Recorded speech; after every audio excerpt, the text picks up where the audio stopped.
ဆိုတော့ကျွန်တော်တို့ဗမာလိုပဲတောက်တစ်ခေါက်နဲ့ပြန်ပြောတာပေါ့ဘူးတယောက်မေးတဲ့အထက်မှာဗမာပြည်မှာပဲတွေ့မလား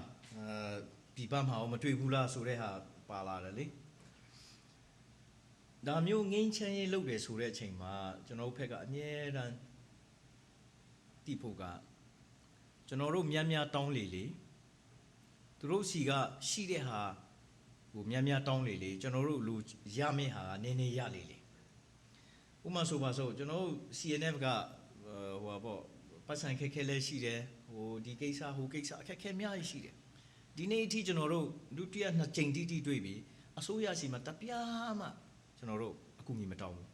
းဘာလို့လဲကျွန်တော်တို့ပတ်စံထက်ပိုအရေးကြီးတဲ့ကိစ္စကကျွန်တော်တို့ရဲ့နိုင်ငံရေးဥတီချက်ရည်ရွယ်ချက်ခံယူချက်ဖြစ်စေချင်တဲ့ကိစ္စပို့ပြီးတော့ကျွန်တော်တို့ဘယ်လိုရမလဲဆိုတဲ့ဟာကိုကျွန်တော်ရှေ့တန်းအမြဲတမ်းတင်တယ်မရှိမဲ့ကိုယ့်ဘက်မှာလည်းဗလာပြတဲ့အချိန်လည်းအများကြီးရှိတာပေါ့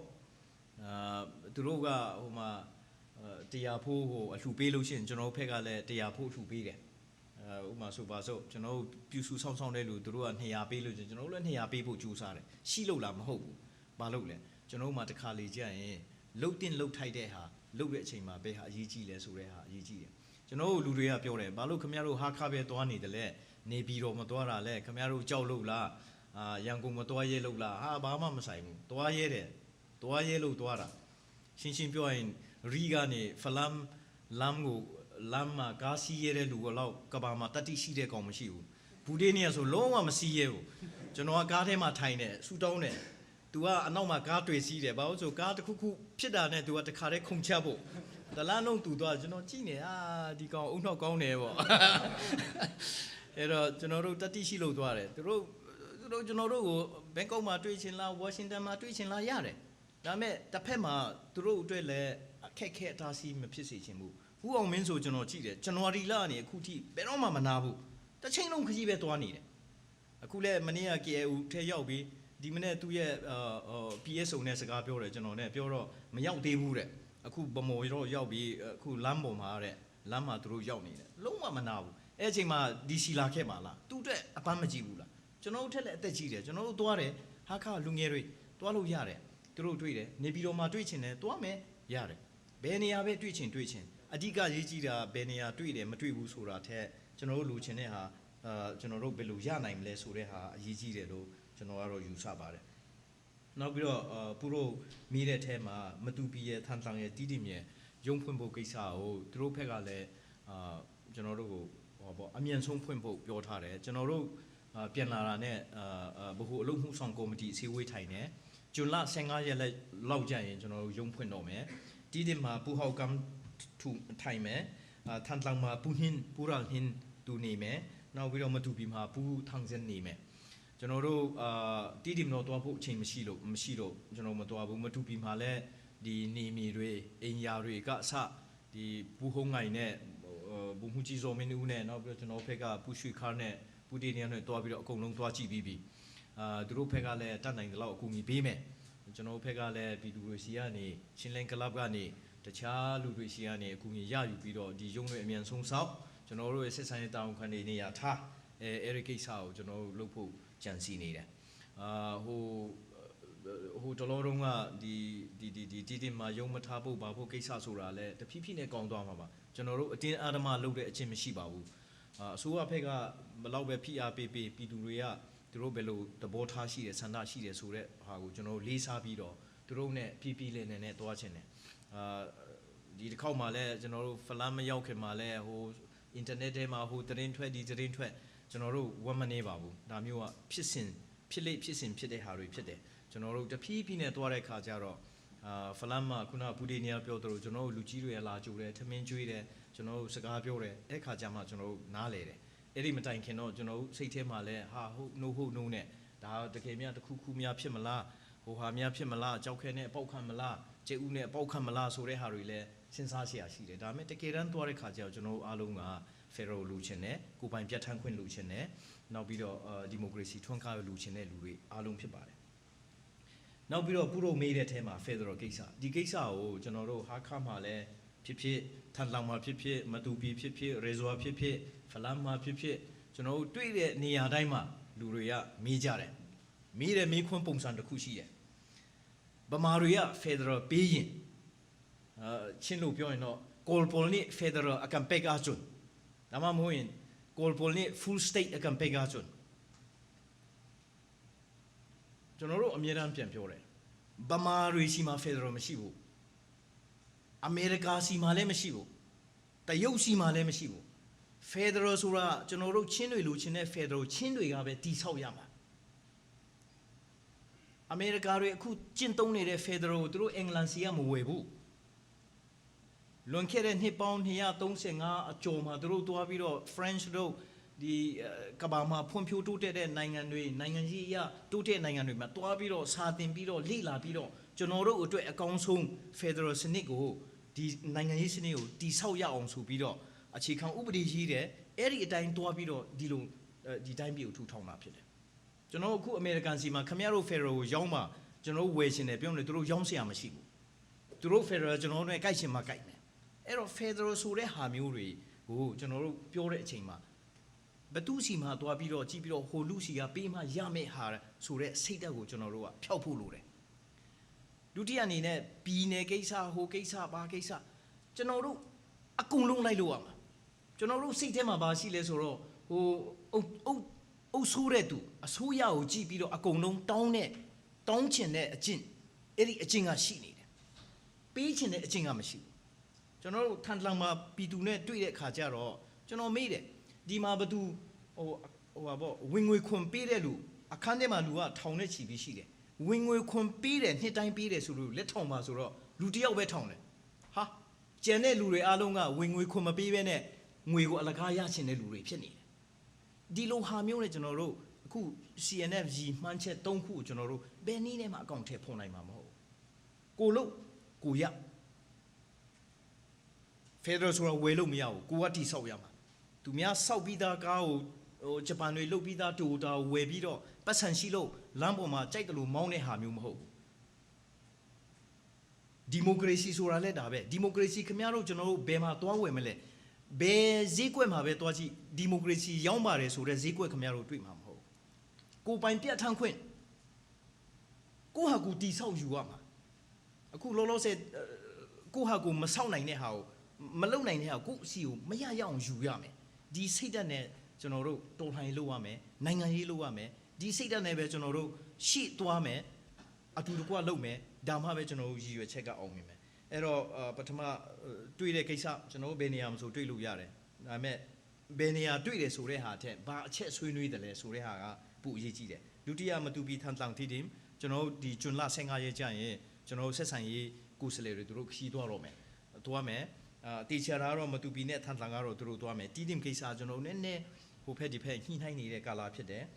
နောက်ပြီးတော့ Federal ဖြစ်ဖြစ် Democracy ဖြစ်ဖြစ်ကိုပိုင်ပြတ်ထန်းခွင့်ဖြစ်ဖြစ်ကျွန်တော်တို့ဗမာစီမှာမတောင်းဘူးကိုတို့ကပြန်တီဆောက်ရမယ်ရမယ်ဘာလို့ဆိုသူတို့လက်ထဲမှာလည်းမရှိဘူးသူတို့လက်ထဲမှာရှိတဲ့အာဏာတစ်ခုပဲရှိတယ်အဲ့ဒီအာဏာနဲ့ချုပ်ချယ်ထားတဲ့ဟာကိုမရရအောင်ကျွန်တော်တို့ကပြန်ဆွဲဖို့လိုတယ်ဒီ online ကနေမေးထားတဲ့မေးခွန်းရှိပါတယ်စလိုက်ကုန်း ALP တွေက ALP နဲ့ပြည်နယ်အဆင့်သဘောတူညီချက်မှာပလဲဝတ်မှာဒီဆက်ဆံရေးရုံဖို့ဖွင့်ဖို့ကိုသူတို့ကသဘောတူထားတယ်ဒီကိစ္စနဲ့ပတ်သက်ပြီးတော့ကျွန်တော်တို့ဟာခါမတွားခင်ကလေးကနေCNF CEC အစည်းအဝေးမှာကျွန်တော်တို့ဆုံးဖြတ်ချက်ချတယ်ချပြီးတော့ဒီကိစ္စကိုသမရဦးသိန်းစိန်လွှတ်တော်နောက်ပြီးတော့အခြေခံဥပဒေဆိုင်ရာခုံရုံးနောက်ပြီးတော့ချင်းပြည်နယ်အစိုးရအနောက်မြောက်တိုင်းအနောက်ပိုင်းတိုင်းစစ်ဌာနချုပ်တွေနဲ့ကာကွယ်ရေးဦးစီးချုပ်ရုံးအားလုံးကိုကျွန်တော်တို့စာရေးထားတာရှိတယ်ယူထားပြီးတော့ကျွန်တော်တို့ဒီတွေ့တဲ့အချိန်မှာဒီစပွဲမှာကျွန်တော်တို့အတူထိုင်တဲ့အချိန်မှာပြောတော့သူတို့ဘက်ကလည်းဒီကိစ္စကိုနားလည်တယ်ပထမတော့သူတို့ကပြောတာတော့ဟာခင်ဗျားတို့လည်းယုံသွားဖွင့်ပေါ့အဲ့မှာသူတို့အာရကန်လည်းဖွင့်ပါစေပေါ့ကျွန်တော်တို့ဘက်ကလည်းလူကြီးတွေပြောတယ်မရဘူးချင်းပြည်နယ်ပလက်ဝချင်းပြည်နယ်မြို့ဘယ်နည်းနဲ့မှဒီ ALP ကလာပြီးတော့ယုံထိုင်เสียအကြောင်းမရှိဘူးဒုတိယချက်ကဒီကိစ္စအခြေခံဥပဒေ2008ကိုချိုးဖောက်ရာရောက်တယ်2008ရဲ့ဥပဒေအရပလဲဝါဟာချင်းပြည်နယ်မြို့နယ်ချင်းပြည်နယ်ထဲကမြို့တစ်ခုဖြစ်တယ်တတိယကရွေးကောက်ပွဲဆိုင်ရာအနည်းဥပဒေတွေကိုချိုးဖောက်ရာဖြစ်တယ်ပလဲဝါမြို့နယ်ကအရွေးကောက်ခံတဲ့လူက ရခိုင်ပြည်မှာစစ်တွေမှာယုံသွားမတည့်ဘူးဟာခမှာယုံလာတတ်တယ်အဲ့တော့အစိုးရဘက်ကနေဒီကိစ္စကိုစဉ်းစားပေးပါဆိုတော့သူတို့ကချက်ချင်းစာရေးပါလို့သူတို့ကျွန်တော်တို့သမရစီကိုတင်ပါလို့ပြောတယ်အဲ့တော့ကျွန်တော်တို့ရဲ့လည်းအစင်သင့်ပါသွားတယ်ဆိုတော့အိတ်ထဲကနေထုတ်ပြီးတော့သူတို့ပေးလိုက်တယ်ဟာဒါဆိုရင်တော့ရအောင်လုပ်ပေးမယ်သူတို့ဘက်ကကြိုးစားမယ်ပထမချက်ဒုတိယချက်ကဘာလို့သူတို့ဘက်ကနေအဲ့လိုပြောနိုင်တယ်လဲဆိုတော့အခုချိန်မှာတွေ့တဲ့အထဲမှာနာဂနဲ့ဒီရခိုင်နဲ့တွေ့တာပြည်ထောင်စုအဆင့်မပါဘူးပြည်နယ်အဆင့်ကဟိုဟာပဲသူတို့တွေ့တာဖြစ်တယ်အဲ့တော့သူတို့ရဲ့သဘောတူညီချက်တွေကပြည်နယ်အဆင့်သဘောတူညီချက်ဖြစ်တဲ့အတွက်ပြည်ထောင်စုအဆင့်မှာဒီကိစ္စကိုသူတို့ပြန်ဖြတ်မယ်လို့ကျွန်တော်တို့ကလုံးဝယုံကြည်တယ်အဲ့ဒါကနေဒါစလိုက်ကုန်းမေးတဲ့ကိစ္စ ALP ကိစ္စဖြစ်တယ်ဒုတိယက observer ကိစ္စနိုင်ငံတကာလေ့လာစောင့်ကြည့်တဲ့လူပါသလားဆိုတော့ခုနကကျွန်တော်တို့ပြောပြီးပါပြီစကားနည်းနည်းမြန်သွားလို့ဖြစ်မယ်ပူးပွေးလျက်မှန်းပါတယ်သူကလည်းဒီချင်း Human Rights Organization ဆိုတာကဘာမှာချင်းတွေအကြောင်းလူတွေတည်တာဒီ CHRO အကြောင်းဖြစ်တယ်နောက်ပြီးတော့ Ashley South ဆိုတာလည်းသူကတကယ်ပမာအရေးမှာကျွမ်းကျင်တဲ့အင်္ဂလန်ကလူပါအခု Norwegian Peace Initiative ထဲမှာသူကလည်းအရေးပါတဲ့လူတစ်ယောက်ပါသူလည်းပညာရှင်တစ်ယောက်သူတို့ပါထားတယ်ဟန်ယောင်ဝေကျွန်တော်တို့ခေါ်ထားတယ်ဒါပေမဲ့သူမျက်စိခွဲနေလို့သူမလာနိုင်ဘူးတခြားလူတွေကိုတော့ကျွန်တော်တို့ခေါ်ဖို့အချိန်မရှိဘူးနောက်ပြီးတော့ကျွန်တော်တို့မှလည်းတစ်ဖက်ကဘယ်လိုပြောမလဲ resource ကအားနေတယ်ကျွန်တော်တို့အဲ့လိုခေါ်တိုင်းလဲကိုပိုက်ဆံနဲ့လာပါဆိုတော့မကောင်းဘူးကိုကပိုက်ဆံတွေနည်းနည်းပါပါထည့်ပေးနိုင်မှအဲ့တော့ကျွန်တော်တို့လူချင်းတလောက်လဲမခေါ်နိုင်ဘူးနောက်ပြီးတော့အရေးကြီးတာကလူတွေခေါ်တာမခေါ်တာဘယ်သူဘယ်တန်ယုံကဘယ်သူပါတယ်ဆိုတဲ့ဟာထက်ကျွန်တော်တို့စာထဲမှာလက်မှတ်ရေးထိုးထားတဲ့စာထဲမှာဘာပါတယ်လဲဆိုတာကိုကျွန်တော်တို့ချင်းလူမျိုးတွေအနေနဲ့ဟိုပါပေါ့ဂယုစိုက်စီခြင်းတယ်ကျွန်တော်အမြင်မှာတော့ဥမာပြောလို့ရှိရင်ကျွန်တော်တို့သဘောတူညီချက်ထဲမှာကြည့်လို့ရှိရင်ဒီအချက်တိုင်းမှာစာမျက်နှာတိုင်းမှာအောက်မှာကြည့်လို့ရှိရင်ဦးအောင်မြင့်နဲ့ဒေါက်တာရွှေခါနဲ့သူတို့ initial လုပ်ထားတာရှိတယ်အဲ့တော့ဒီကိစ္စကိုဘယ်သူမှလွယ်ကူနဲ့ဖြတ်မယ်လို့ကျွန်တော်တော့မယူဆပါဘူးနောက်ပြီးတော့တတိယကိစ္စကဒီအစိုးရကိုခင်ဗျားတို့ယုံသလားဟိုသူရရွှေမောင်ယုံသလားဦးသိန်းစိန်ယုံသလားဦးဟုံးငယ်ယုံသလားကျွန်တော်စဉ်းစားဖို့ကသမ္မတဦးသိန်းစိန်သူရဦးရွှေမန်းဦးခင်အောင်မြင့်ဦးဟုံးငယ်အဲ့လိုလူနဲ့မကြည့်ပဲနဲ့ကဘာမှာဖြစ်ပျက်ခဲ့တဲ့ဟာကိုကျွန်တော်ပြန်ကြည့်ကြအောင်ဒုတိယကဘာစစ်တုံးကအမေရိကန်ကဂျပန်ကိုအာနုမြူဘုံကျဲတယ်လူသိန်းနဲ့ချီပြီးတော့တေးတယ်အခုထိလည်းအဲ့ဒီပြဿနာမပြီးသေးဘူးဒါပေမဲ့ဒီနေ့ဂျပန်နဲ့အမေရိကန်လောက်ကဘာမှာတေးတဲ့လူနိုင်ငံမရှိဘူးအဲ့တော့ထာဝရရန်သူဆိုတာမရှိဘူးထာဝရမိတ်ဆွေလည်းမရှိဘူးဒီနေ့ကျွန်တော်တို့မိတ်ဆွေမနေ့ဖြန့်ရန်သူမနေ့ကရန်သူကဒီနေ့မိတ်ဆွေဒါပေမဲ့အဓိကကမတွေ့ရင်ဘာမှလုပ်လို့မရဘူးကျွန်တော်တို့ပထမအချိန်သွားတော့ကချင်းပြည်နယ်ဆိုအဖက်ကလည်းခတ်ကြောက်ကျွန်တော်တို့လည်းခတ်ကြောက်အားလုံးကကြောင်ပြီးတော့ကြည်နေကြတာဒီတစ်ခေါက်တော့ဟာတွေ့တာနဲ့ဖက်ကြကန်းကြဟိုပါပေါ့ပုတ်ကြခတ်ကြမဟုတ်ဘူးလားနောက်တစ်ခါပြန်တွေ့ရင်ပူချင်းနှီးသွားမယ်သူတို့လည်းကြည်တယ်ကျွန်တော်တို့လည်းကြည်တယ်အဲ့တော့ဗမာအစိုးရချင်းပြည်နယ်ဆိုခမရတို့ယုံသလားမယုံဘူးလားဆိုတာယုံလဲယုံတယ်ယုံလဲမယုံဘူးသူတို့လှုပ်တဲ့အပေါ်မှာပဲနောက်ဆုံးမှကျွန်တော်တို့ဒီလူတွေယုံဖို့ကောင်းတယ်ဆိုတာပြောမယ်သူတို့ကလည်းကျွန်တော်တို့ယုံသလားယုံလဲယုံတယ်မယုံလဲမယုံဘူးဒါမဲ့ယုံကြည်မှုတည်ဆောက်နေတဲ့ကာလဖြစ်တယ်အဲ့ဒီကိစ္စကိုကျွန်တော်တို့ချင်းမျိုးသားတွေနောက်ပြီးတော့ပြည်ထောင်စုထဲမှာရှိတဲ့လူတွေအားလုံးကနားလည်ဖို့တော်တော်အရေးကြီးတယ်ဆိုပါစို့ဝန်ကြီးဦးဝင်းထွန်းရဲ့ interview ခင်ဗျားတို့ RFA မှာတေချာတွန်းနာထောင်ကြည့်ပါ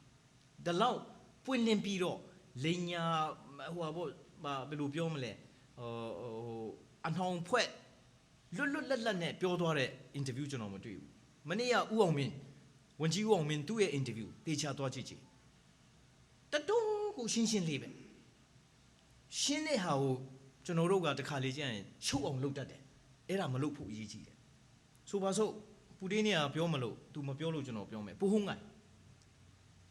အရင်တော့ကကျွန်တော်သူ့အကြောင်းကြားတယ်မကောင်းတဲ့ဟာပဲကြားနေတယ်ကောင်းတဲ့ဟာတစ်ခါမှမကြားဘူးဒါပေမဲ့ပထမချိန်တွေ့တယ်သူ့တွေ့တယ်တေချာရှိတယ်နောက်တစ်ခါပြန်တွေ့တယ်ဒီတစ်ခေါက်ဟာခါနေမတူပြီထိလမ်းတစ်လျှောက်လုံးသွားတယ်မတူပြင်းနဲ့ပြန်လာတယ်အဲ့မှာကျွန်တော်သိတယ်ဟာဒီလူကြီးနောက်တစ်ခါ2015မှာရွေးကောက်ပွဲမှာရွေးမခံပြီးတော့ကျွန်တော်တို့ချင်းပြည်နယ်ပြက်ပြီဘာလို့လဲသူ သူ့လောက်အလုပ်ကြိုးစားတဲ့လူကျွန်တော်အဲ့ဒီဝန်ကြီးထဲမှာတယောက်မှမတွေ့ဘူးသူကတထိုင်တဲ့နဲ့စူခွာရောက်တော့သူဘာလုပ်လဲဟာဒေါက်တာရွှေခခဏထိုင်ကြပါအောင်တော့ကျွန်တော်ဟိုမှာကြောင်းဆောက်ခိုင်းထားတာသူတို့ပြီးလာဆိုတော့ထွက်သွားတယ်ရေရောရောက်တော့ကျွန်တော်ဒီမှာသမင်းဟိုလက်ဖေးတောက်နေချင်းမှာခဏလေးဆောင်ကြပါကျွန်တော်ကြောင်းဆောက်ခိုင်းတာသူတို့ပြီးလာသွားပြီးတော့ဟိုမှာအလုပ်မလုပ်တဲ့လူတွေတော့ဆူနေတယ်အဲ့မှာသူတို့လာပြီးတော့ကျွန်တော်ပြောတာပေါ့ဟိုမှာဝန်ကြီးကဟိုမုံဟင်ခါကျွေးနေတယ်တဲ့ဟာကျွန်တော်ကရေရောမှာမုံဟင်ခါရှိလားကျွန်တော်စားချင်တယ်ဆိုတာခမရလေဟိုမှာလူသွားဆဲနေတာဗျအေးကျွန်တော်အဲ့လိုပြောတယ်အဲ့ဒါပြန်လာတယ်လာဒီမှာခမရတို့ပိုက်ဆံထုတ်ထားတာဘယ်မှာလဲတွတ်ဘယ်မှာလဲဟိုကြောင်းဖွင့်တော့မဲ့ကြည့်မတူပြီးရောက်လဲသူဘယ်တော့မှမနာဘူးတနေ့ကို4 နာ5 နာရီပဲအိတ်တယ်အဲ့လောက်ထိစူးစမ်းတဲ့လူတယောက်ကိုကျွန်တော်တို့ကအကောင်းမမြင်တတ်လို့ရှိရင်ကျွန်တော်တို့ဘက်မှာဟိုပါပေါ့အားနေချက်ရှိတယ်နောက်ပြီးတော့ဆရာတို့မမေးတဲ့အထဲမှာကျွန်တော်တခုပြောချင်တယ်ဘာသာရေးကိစ္စအခုလည်းပြောနေကြစီတီကိစ္စတော့ပါတော့ကျွန်တော်တို့မှာမှားယွင်းတဲ့သတင်းတွေအများကြီးဝင်တယ်ဒီကိစ္စနဲ့ကျွန်တော်တို့တုံ့တက်မှုတွေပြုလုပ်တယ်ကျွန်တော်တို့ရောက်တော့စီတီကိစ္စသေချာမေးတယ်ဝန်ကြီးတွေလည်းမေးတယ်ပြည်သူတွေလည်းမေးတယ်ပါစတာတွေလည်းမေးတယ်ကျွန်တော်တို့ CNF လို့ချင်တာကဒီချင်းပြည်နယ်ကိုခရိယန်ပြည်နယ်ခရိယန်တိုင်းပြည်ထောင်ချင်လို့ကျွန်တော်တို့ CNF မလုပ်ဘူး CNF ရဲ့ယုံကြည်ချက်က secular state ဘာသာရေးကိုအခြေမခံတဲ့တိုင်းပြည်ဖြစ်ချင်တယ်ဗုဒ္ဓဘာသာလည်းဦးစားမပေးဘူးခရိယန်ဘာသာလည်းဦးစားမပေးဘူးဘယ်ဘာသာမဆိုအားလုံးတန်းတူညီတူလွတ်လပ်နဲ့ကိုယ်ကိုယ်ခွင့်ရှိတဲ့တိုင်းပြည်ကိုထူထောင်ချင်တယ်ဒါပေမဲ့ကျွန်တော်တို့ဘက်မှာဘာပြဿနာရှိလဲကျွန်တော်တို့ကခရိယန်တိုင်းပြည်ကြီးထူထောင်ချင်တယ်အဲ့ဒါကျွန်တော်တို့မှာမှားတဲ့အယူအဆအဲ့တော့ကျွန်တော်တို့ရန်ကုန်မှာဗုဒ္ဓဘာသာတွေကြီးစိုးတဲ့နေရာမှာကျွန်တော်တို့ကဘုရားကျောင်းဆောက်ချင်တယ်ကျွန်တော်တို့စီလာပြီးတော့သူတို့စီတီဆောက်တဲ့ခါကျတော့ပြဿနာသွားရှာတယ်ကျွန်တော်တရားသလားအဲ့လိုမျိုးစိတ်ဓာတ်မျိုးကျွန်တော်တို့မှာရှိဖို့လိုတယ်ဒုတိယအချက်ဒီစီတီဆောက်တဲ့ကိစ္စမှာလည်းဒီတချို့လက်ဝါးကားတိုင်းဖြုတ်တဲ့ကိစ္စတွေမှာလည်းကျွန်တော်တေးချာသူတို့ကိုမေးကြည့်တော့တချို့ဟာတွေကကျွန်တော်ချင်းတွေကဒီတိုင်းပြည်ကငါတိုင်းပြည်ဖိုးဖွားတိုင်းပြည်ဆိုပြီးတော့ဒီဆဲဥပဒေကိုမလိုက်နာဘဲနဲ့တောင်ပေါ်မှာတွားပြီးတော့ cross ကြီးကိုတွားထောင်ပလိုက်ရောအဲ့နဲ့ဆိုရလာပြီးတော့ဒီနေမီဟာဒီတာသနာပိုင်တဲ့နေမီရှောက်ထားတဲ့ဟာရှိသလားဆိုမရှိတဲ့ခါကျတော့သူတို့ဖြုတ်မှာပေါ့ထောင်ချင်းတာသနာပိုင်တဲ့နေမီအရင်ရှောက်ပြီးတော့အဲ့အထဲမှာဥပဒေနဲ့ညီကောင်းလေးစောက်ဘယ်သူမှလာပြီးတော့မဖြုတ်ဘူးဖြုတ်တဲ့ကောင်ထောင်ကြမယ်ကျွန်တော်တို့ဘက်မှာနည်းနည်းဥပဒေကိုမလိုက်နာတဲ့ဟာ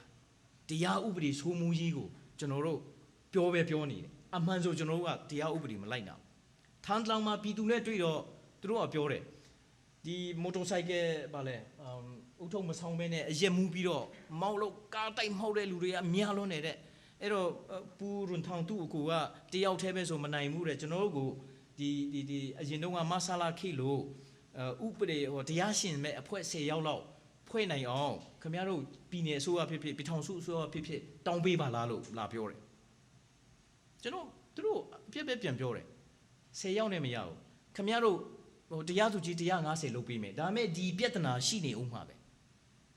ကျွန်တော်တို့မှဥပဒေမလိုက်နာချင်တာအမေရိကန်ရောက်ပြီးမှလူပဲ2ယောက်က DUI နဲ့အခုကျွန်တော်ချင်းတွေထဲမှာအဖမ်းခံတယ်လေဘယ်2ယောက်က traffic ticket ရဘူးလေဥပဒေကကောင်းလွန်းလို့တရားဥပဒေစိုးမိုးရေးကအကုန်ရှိလို့မလိုက်နာတဲ့လူကကျွန်တော်တို့အဲ့တော့ဒေါအောင်ဆန်းစုကြည်ပဲပြောဘသူပဲပြောတရားဥပဒေစိုးမိုးမှုဆိုတာ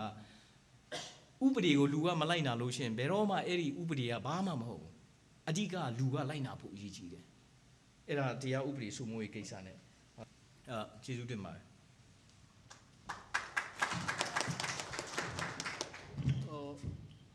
那传我中间的批比说，这种批下对么路我都这种听的，后来这种都现在都比在的嘛，广东话嘞，路只要不用几啦没用几我啦说，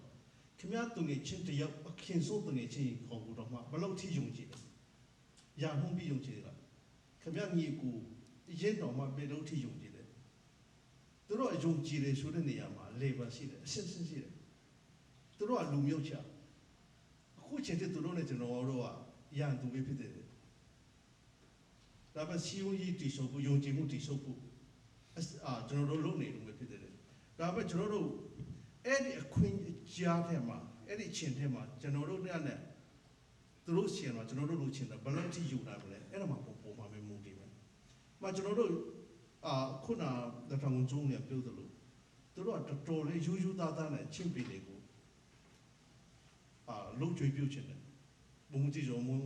င်းဥပဒေဖြစ်ဝန်ကြီးချုပ်ခုံငါဖြစ်ဘာလို့ဆိုတော့ကျွန်တော်တို့တွေ့တဲ့ခါတိုင်းချင်းပြည်နယ်မှာသူတို့ဘာလုပ်ခဲ့တယ်ဆိုတော့ကောင်းမွန်စေတနာချင်းနဲ့လုပ်ခဲ့တာကိုသူတို့သိချင်တယ်သူတို့ခင်ဗျာလဲကျွန်တော်တို့လူသားပေါ့ကျွန်တော်တို့သမိုင်းကောင်းလေးတွေနဲ့ကျွန်တော်ချင်းပြည်နယ်မှာနေတော့အဲ့ဒါတွေလုပ်ခဲ့တယ်ကျွန်တော်အာဏာရတော့အဲ့ဒါတွေလုပ်ခဲ့တယ်ဆိုသမိုင်းကောင်းလေးတွေကြံခဲ့ချင်တယ်အဲ့ဒါတွေဒီနေရာမှာတော့ပြပါဦးအောင်မြင်သမရတင်စင်သူတို့လည်းဘာလို့ချင်တယ်ကျွန်တော်တို့အဲ့ဒီငင်းချရေးကိုဦးအောင်မြင်ကကျွန်တော်ကျူးစားလို့အဲ့ဒီငင်းချရေးပုံလို့ရတယ်ရချင်တယ်ဆိုတာသမိုင်းလေးမှာထားချင်တယ်အဲ့သူတို့လည်းအဲ့ဒါကျူးစားနေတယ်အဲ့ဒီထက်မှာကျွန်တော်တို့နောက်ဆုံးပါဒီစဉ်းစားရမလဲဆိုတာတခုလို့ရှိတယ်သူတို့ပေးရမယ်သူတို့အာမခံပေးရမယ်သူတို့ပြင်ချင်ရမယ်ကျွန်တော်တို့ constitution ဖွဲ့စည်းပုံအခြေခံဥပဒေအဲ့ဒီမှာကျွန်တော်တို့ဘလို့ထိပါကင်လုပ်နိုင်မလဲသူတို့ကဘလို့ထိကျွန်တော်တို့ကိုစိုးပေးနိုင်မလဲကျွန်တော်တို့ကဘလို့ထိတောင်းနိုင်မလဲအဲ့ဒီမှာပုံမှာပဲမူတည်တယ်အခုလုံးဆယ်နေတယ်တော့သူတို့မှာငင်းချရေးကိုတော်တော်လေးလူလာတယ်ဆိုတာကျွန်တော်တို့တွေ့တယ်တပြက်လို့သိတယ်ဒါပေမဲ့ကျွန်တော်တို့ bargaining ပုံမှာပဲမူတည်ပါလိမ့်မယ်လို့ကျွန်တော်ထင်တယ်ပြီးမှခုနကျွန်တော်တို့ဒီမှာကြားတော့ချင်းပြည်နယ်မှာစေတီဖျားဆောက်မယ်ဆိုတော့ကြားတော့ကျွန်တော်တို့အရာဒုက္ခကြတယ်ကျွန်တော်ပူတာနဲ့ဒုက္ခနဲ့ဒါပေမဲ့ကျွန်တော်တို့မတိတာခုနစင်ပြပြီးတဲ့အတိုင်းမိရိုက်တစ်ခုမှာကျွန်တော်တို့အဆောက်အဦပဲဖြစ်အဲ့ဒီတစ်ခုလုံးချင်မယ်ဆိုရင်အဲ့ဒီအာနာပိုင်ချင်းမှာစောက်ထားရတယ်သာသနာပိုင်ဖြစ်ဖို့အဲ့ကျွန်တော်တို့ကဘာမှမသိပဲနဲ့ကျွန်တော်တို့တိုးရွာမှာစူပီတေးလုံးသွားဆောက်တယ်လို့ကျွန်တော်တို့လက်ဝါးကတိုင်ကိုမှတွားထောင်လိုက်တယ်ဟိုမှာတော့ထောင်လိုက်တယ်အဲ့ဒါမျိုးလည်းမရဘူးအဲ့ဒါဥပဒေရရှိတယ်အဲ့သူတို့ကဘာလုပ်လဲဆိုတော့သူတို့စေတီလျှောက်ချင်တယ်အဲ့ဒီစေတီအတွက်ကိုမေရိုင်းကိုသူတို့ကစောက်ထားတယ်အဲ့ဒီစောက်တာကိုချင်းပြည်နယ်ထုတော်မှာသူတို့ဆွေးနွေးပြီး pass လုပ်လိုက်တယ်အဲ့ဒီ pass လုပ်လိုက်ကိုကျွန်တော်တို့ကကြားတဲ့ခါကျတော့တစ်မျိုးလေးကြားရတာအဲ့ဒါတော့တရားဥပဒေနဲ့ညီကိုပါတယ်ဘာလို့တရားယုံကြည်လားမယုံကြည်ဘူးလားဆိုတော့ကျွန်တော်တို့ပုံမှာပဲမူတည်တယ်ကျွန်တော်တို့ထိဘလို့ပြင်နိုင်တယ်မပြင်နိုင်ဘူးလေကျွန်တော်တို့နိုင်ငံရေးဆွေးနွေးပွဲလုပ်မယ်အဲ့ဒီထက်မှာခင်ဗျားတို့ကျွန်တော်တို့ဘလို့ထိ prepare လုပ်တယ်အဲ့ဒါမှပုံမူတည်တယ်ကျွန်တော်တို့သူတို့ကကျွန်တော်တို့ကိုအပြည့်အဝကျွန်တော်တို့လူချင်းတယ်ပေးမှာမဟုတ်ဘူးတို့ကကျွန်တော်တို့လူမျိုးမဟုတ်ဘူးဒါမှကျွန်တော်တို့ကဘလို့ထိတောင်းနိုင်တယ်အဲ့ဒီပုံမှာမူတည်ပါ